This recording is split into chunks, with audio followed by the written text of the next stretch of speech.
Welcome to the Truman Charities podcast. I am Jamie Truman, your host. Are you aware that in homeless shelters, there are several families living together in the same room? Now, can you imagine how difficult that would be for a child to be able to focus on homework or any task at all, or even wind down with so much noise? I spoke with Connie Carnes from Empower for Life. Their organization takes a holistic approach to helping children in shelters. Empower for Life offers an array of classes such as music therapy, exercise classes, including yoga and meditation to help children learn how to quiet some of that noise in the shelter, as well as art classes and healthy eating. And something that's very exciting, since school is out of session and summer has started, they offer Camp Quest. And there's so many more programs that they offer as well. You will learn how they conduct their classes, why they have chosen certain classes, their Camp Quest, and how you can help these children on their Take Action Thursdays. I hope you enjoy this conversation as much as I did. Connie, thank you so much for coming on to talk to us today. Thank you for having me, Jamie. I appreciate it. Of course, you are very involved with Empower for Life. You know, you're the office manager, the compliance officer, and also a board member. So can you tell me a little bit about your background and why you're so involved within this particular organization? Well, it started with a mutual friend between Jennifer Cox and my husband and me. He came over, he was my husband's best friend, and he came over visiting one day and he was talking about Empower for Life and how, what it was about. And I'm like, tell me more about it. And so he explained to me what Jen started and how the program impacts homeless children in shelters and others as well. So what we did was we set up a meeting. I said, I don't have any teaching experience. I don't have anything like that I can do, but maybe administratively I could assist. And he said, that's a perfect thing. Let's do it. So he arranged a meeting with Jen, and Jen and I sat down and Bob, and we sat down and visited, and I learned more about what the whole process was about. That was back in 2016 in the fall. And I've been with them ever since. So that's from the very beginning, because it was founded in 2015. So within the first year, you really jumped on board. Can you explain exactly what is Empower for Life? So Empower is an opportunity for 6 shelters, homeless shelters that we actually go into. We provide holistic ways of helping children accept where they're at, and also to bring them into a place where they can feel in their mind and in their body and their spirit a way to maybe not associate the fact that they're living in a space that is so out of their control, that they can still succeed in life if they have the right tools. And sometimes in the shelters, they don't have those tools. And so we bring them to them. So can you speak a little bit about, I'm listening to you explain it, and you mentioned a holistic approach. What do you mean by that? Well, like we look into their minds. We look into what their capabilities are and how to explore them and allow them to grow, such as with meditation, like yoga, just so that they can find some peace within themselves, even if there's chaos going all around them. Mm-hmm. If you think about homeless shelters, they don't all have their own room. They're in a large space with many people, and privacy is really non-existent. And this is an opportunity for them to say, okay, I'm going to sit by my bed, cross my legs. I'm just going to breathe in. I'm going to take a minute and just bring myself to a place that whatever is going on around me, I can escape that in my mind and be a kid when I get the opportunity. But if I'm in a situation where there's a lot of stuff going on, there's kids running around all over the place, there's no privacy, and parents are doing their best, but then children don't have the opportunity to just be themselves, Right. and so it gives them an opportunity to kind of center themselves a little bit. So that's more in the holistic way. I did see that when I was watching on your homepage, you have your CNN hero clip. Mm-hmm. And I really did enjoy watching that because they were speaking to one of the children that are within one of your shelters that you help provide these services. And he was saying how difficult it is to focus because there's so much noise. So in Right. his room, he has himself and his three other siblings and his mother, but other families as well. And Right. just as you were saying, he's like, it's always noisy. There's never any quiet. So to be able to learn to hone in and be able to meditate and kind of get all of that noise and kind of make that background to be able to focus is really helpful. And so all of the shelters, you say that you are providing services in 6 different shelters. So that all in the Baltimore City area, It's Baltimore County and Harper County. Baltimore So County and Harvard. right. Okay. So we have the 6 shelters that are spawned, that span across those 2 counties. And then it's not just the shelter. Sometimes we encounter children that have maybe some struggles at home, that they're actually in their own home, and maybe they're not getting their needs met that way. So we also assist those children, and they're identified by the teachers and the people that are involved in their day to day, including Jen, who is involved with Baltimore County Public Schools. So they'll reach out to her. Now, is there any children or families that come to mind that have been impacted by the Empower for Life organization that you can talk about? Well, I do know that there have been a number of people who have come into shelters that perhaps under circumstances beyond their control, that we've been able to come in and provide some classes, like exercise classes, art classes, or something for the children. And at first, I had heard of this one child where they were very shy. They didn't want to get involved with anybody. They didn't know anybody. It was a whole, and they were pretty young, like around 5 years old. And but the mother kept bringing the child just so that they could see what else was going on with the other children. And then eventually, about 2 or 3 weeks, that we would, because we would go in one time a week, and eventually that child started communicating and interacting and getting involved. And so that kind of enlivened them a little bit and gave them an opportunity to have their own voice, which a lot of times they don't get to have that. So they get to experience something. And that's always what you're looking for, is drawing some of those children out of maybe their fear or their concerns. Other kids, maybe, they don't know them because maybe they just walked in. It could have been they just moved there. Mm-hmm. So, bringing that type of excitement and interest for them, that it's not just school, and some of these children don't go to school yet, they're not of age.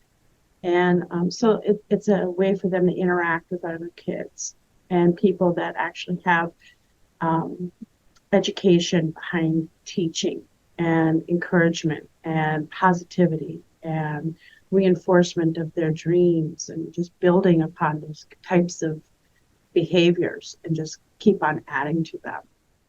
Now, can you speak as if kind of like the eyes through one of the children that are in one of your classes? Tell me a little bit about what that's like.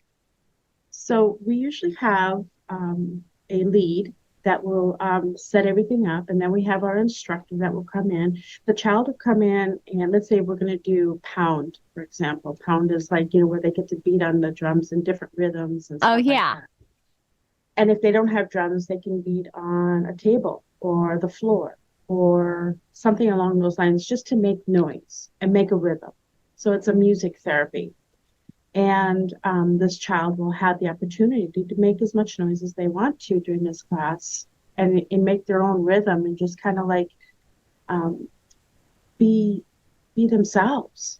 I don't know about you, but when I was a child, We had pots and bowls turned over on the kitchen floor, and you just kind of like hit them with a stick, or some sort of tool, spoon, a wooden spoon or something. You get all these different sounds, and it was very therapeutic. So we have that opportunity to give that to these children, and then they get to experience it, and then they're thinking, oh, I wonder what's going to happen next week. What can we do next week? It might be yoga. It might be, oh geez, there's so many different things that we do. Zumba. Maybe they're dancing their sillies out, and it's just an opportunity for them to get moving, stay moving, eating healthy, learning how to express themselves, and so through a child's eyes, I think it gives them some freedom that maybe they're not able to have, because in school it's very regimented, if they go to school. And then in the shelter itself, it's very contained. There's certain things that they're not allowed to do. They can't go certain places without their parent or guardian with them. So it's very, very controlled. So I think when you have that opportunity for them to let them be a kid, that's the important thing.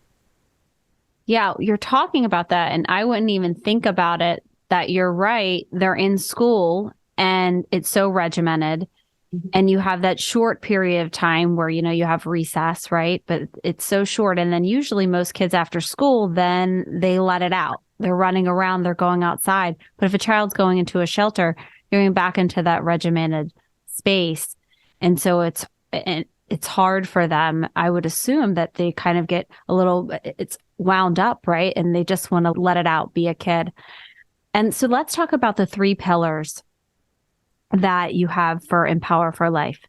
Okay. We have health for hope. Okay. We have fitness. Hold on one second. Fitness for a future and resources for rejuvenation. Tell me a little bit about those. Okay. So health for hope is a lot about eating healthy. If you have a strong body, you can overcome anything. It gives you an opportunity to, garbage in, garbage out type of mentality, where if you eat healthy, you're going to be healthier. You're going to have an opportunity to think better, to activate better in your own body and how you're feeling about all these opportunities that are out there for you. If you feel that, well, geez, I might want to try to go to join band or choir. But in order for me to do that, I need to be healthy and to be able to manifest those good feelings forward. So it's kind of, bringing those hopes to fruition. The fitness for a future, of course, is we all want to have a healthy body, moving, mobility, keeping active, because that also gets our mind juices flowing, and we get to be, if we're moving, we're happy, we're moving around, we're doing activities with our friends, and we get to really experience a lot about what our bodies can do and what's good movement mean to me, and what we have available to us for those types of activities that we want to participate in. And then the resources for rejuvenation, yoga. I'll come back to that. It's an opportunity to center yourself, to or Zumba. Just get your sillies out. You're moving. You're taking a minute. You're doing some crafts. You're doing art. You're participating in expressing yourself, and learning how to express yourself in a healthy way.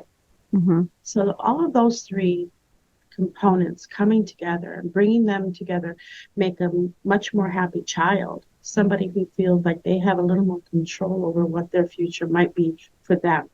Now, it may not necessarily be what's in the plans by the parents or other organizations, but it gives them some ownership of who they are and how to express themselves and move forward in their education and their sports, if they want to get into sports. Like some children never have the opportunity to go swimming. Hmm. Now, if you had an opportunity to go swimming as a kid, you jumped at that, right? You didn't know. Right. So that's one of the things that, we need to look at, is that not every child has the same opportunities. Um, and these children in shelters, you know, they're not always going to be at one particular shelter. They're going to bounce from one shelter to the next. They have limits. And Hmm. so they don't have the opportunity to be a kid, go swimming, Right. or go to the gym and play, Hmm. those kind of things. I do like when you're saying that you're helping the children have some control over their mind and body, because as you're talking, I'm listening and I'm hearing about how these children they don't have much control over anything. So Right. if you can help them, and I really do like that throughout your website, throughout all your social media accounts, you continuously go back that it's so important to nourish the child's body, mind, and spirit. So Hmm. it's not just honing in on one thing, it's collectively all three of these to help a child. And I want to know a little bit about these are two things that I've read about that I really loved. You have your Camp Quest and your Take Action Thursdays. Can we talk a Yes. little bit about both of those? Well, Camp Quest is an opportunity for one of our shelters. We'll gather maybe 15 children that'll sign up, and it's a 5-week program where they actually get to do things. They on a daily basis, they come with, either they get picked up or they get dropped off, one of the two, and they go to a certain location, and we'll do events such as swimming, boating, horseback riding, checking out what a farm does, what it's all about, doing crafts, and just really kind of doing things that most kids get to do, you Mm-hmm. know, um, maybe even just sitting there and playing tic-tac-toe with somebody their own age or somebody a little older, and just learn some, positive feedback about how can they move their body better, to get the best benefits, Mm-hmm. how to ride a horse. I mean, who doesn't want to ride a horse? Right? Yes. I wanted to touch base real quick too, on back on their resources for rejuvenation. We also do Mm-hmm. um, infant care supplies, clothing, books, school supplies, bedding, personal care supplies, and food. So those resources for rejuvenation aren't just holistically those items that I mentioned before, but they're also the practical things. We have a family that just came into a shelter, and this is where our Take Action Thursdays happen and come into play. Whereas this family has nothing. These children are of school age. They have no clothes. They have nothing. The parents don't have anything. No clothes, just what they were wearing. Um, and so our Take Action Thursday is to re- reach out to our community and say, hey, we're looking for these new or gently used items for these individuals. Can you help? And they usually have about, let me see, they have from Thursday noon until Sunday, and to drop off or mail or whatever it is that they, however they want to get it to us. They can contact myself or Jen and say, hey, I've got, somebody that fits this person's sizes. We can give you all these different, gently used items. Um, and we'll either pick them up at the office, they'll drop them off at Jen's house, or they'll mail them, one of the two, or sometimes we'll go and pick them up, depending on what it is. Um, and so the Take Action Thursday is really a way to keep the community involved, because a lot of people want to help and they don't know how. And that's one of the ways that they can help on a weekly basis. And these um, these people that we are able to assist are given to us through the school system. We have our contacts for Baltimore County as well as Harper County that say, hey, we have somebody that's in need. Can you help? And we will put it out there in our social media, such as Facebook and Instagram, and get it out there. Even, I think it's even on our website. Mm-hmm. Um, that allows people to get involved and stay involved. So talking about how people can get involved, I want to know a little bit about how you see the future of Empower for Life.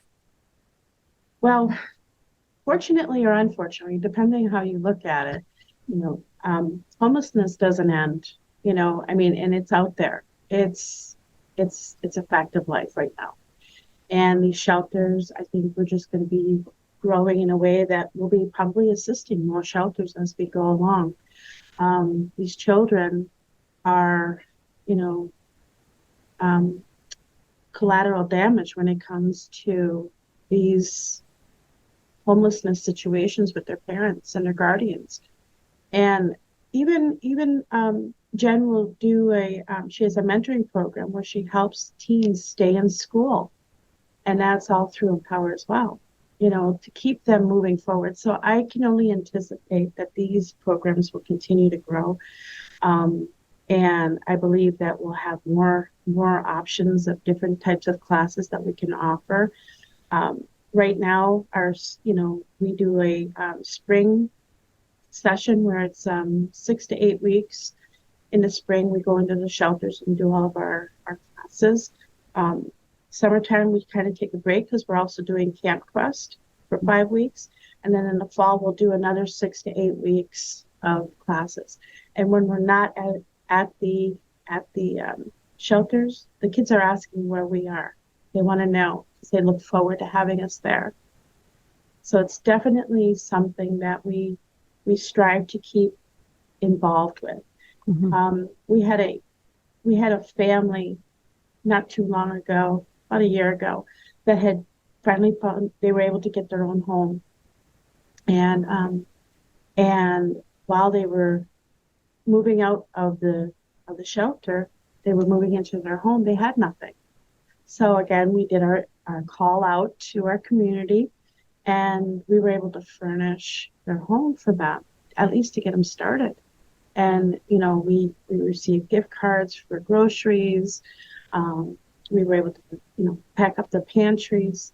So the community really steps up, and everybody really cares. Mm-hmm. And I think one of the other greatest things is that we do have like our gala, our annual fundraiser, our largest one. And people's generosity is amazing, just amazing. It surpasses, but it's also a constant need.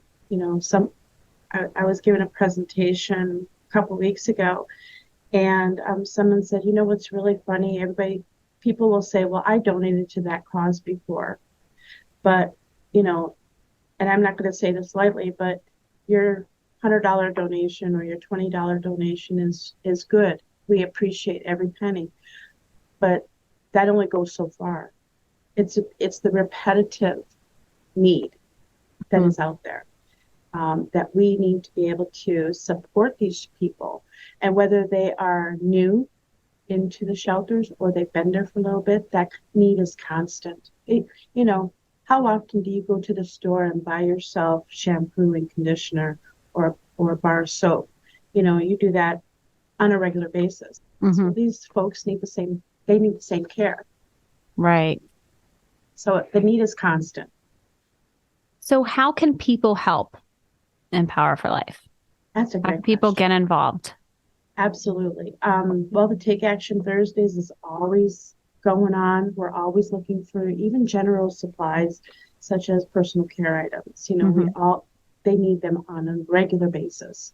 As I mentioned before, you can reach out to us on our platform in Facebook or in IG, and you can always visit our website. And that is, those are the main ways to get a hold of us. We do have a location in Kingsville, and over next to Green's Family Butcher Shop, and we're right next to them. That used to be a bank. We just moved a year ago, so we're excited about the larger space. Mm-hmm. And you'll see our signs. So if you stop at Green's, you'll see them on the door, and you'll say, "Oh, what's Empower?" Well, that's us, and that's what we do. I love it. Now, how are their donations allocated? By need. Okay. And by programs, because Mhm. we do pay our instructors for their time as well as the leads. They're 1099s, but the rest of the money that goes towards helping those in need, the mentoring, keeping the kids in the schools, the Camp Quest, the back to school projects that we do, the holiday gifts giving that we do. And that's like one of our largest ventures as well. That happens where everybody adopts a child. And there's roughly 140 to 180 children in these shelters. And most children get adopted twice, which is awesome because that means they have actual something to open on Christmas morning. Um, you know, we don't think about that, that, oh, well, they're in the shelter, but it's an amazing event. What we do is we reach out, we ask for donations, people to sponsor a child.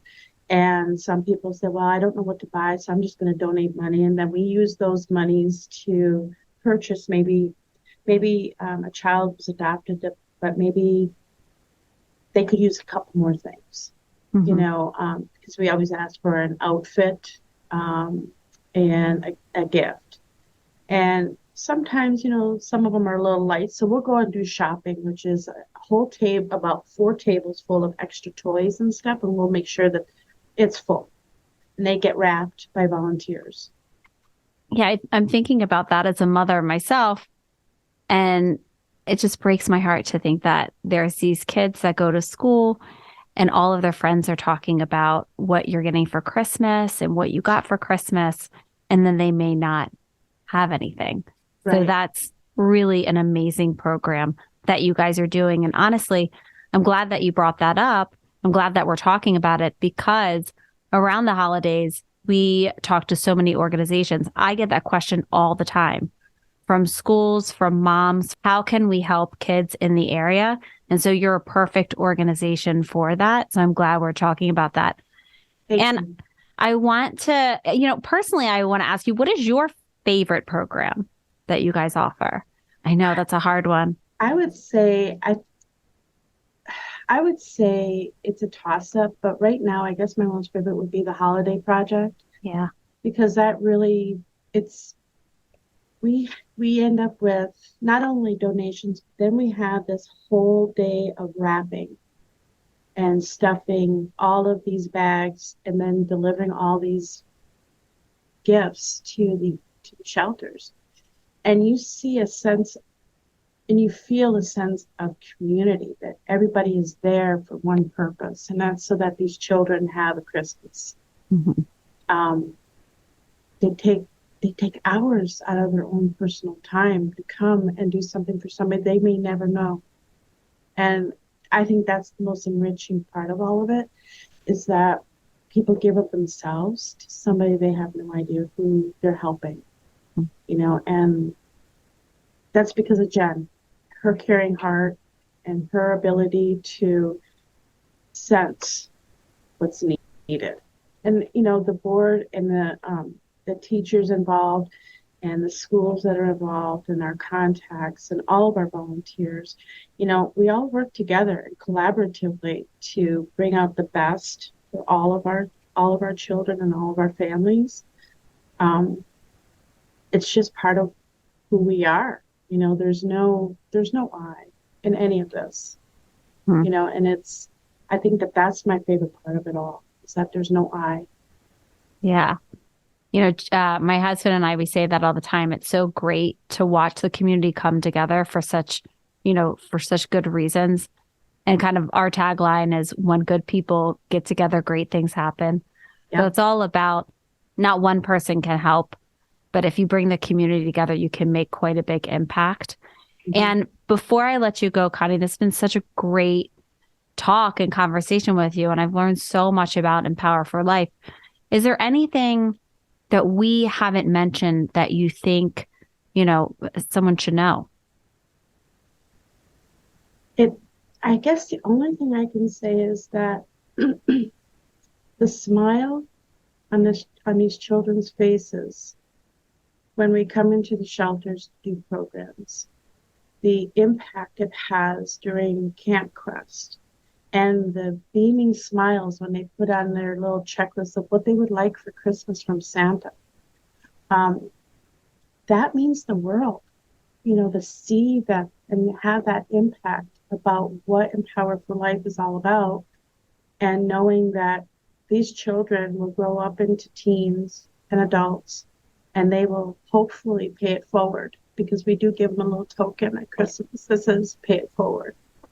And that's something that I think enriches all of them, and it enriches us too. Mm-hmm. Well, thank you, Connie, so much again. Can you tell everyone where they can find you? Yes, we are listed at empowerforlife.org on our website. I'm going to look that up real quick. I'm pretty sure it is. You don't do it that often. So it's empower for the number 4 lifemd.org, and that's our website. And it'll give you all the opportunities you would like to, or if you have any suggestions, we're always willing to entertain other thoughts and ideas and ways to reach out to our families and to these children, no matter what age they are, even if they're an infant to 18. They're still children, and they still need love and support and somebody to care about their growth and their internal personalization, to bring them to a place of hope and to encourage them to continue on. Great. Well, thank you so much, Connie. And for everyone, if you're listening, in our show notes, we're going to make sure that we have website and all the social media handles so you can follow Empower for Life. So thank you again so much. And I want to thank everyone for listening and tuning in to another episode of the Truman Charities podcast. Until next time. If you liked this episode, please make sure to rate and review our podcast. That is how more people learn about the Truman Charities podcast and our organization. And to make sure you don't miss any of our future episodes, subscribe. If you'd like to follow Truman Charities, you can follow us on Facebook at Truman Charities, Instagram at Jamie_Truman Charities, and check out our website, trumancharities.com.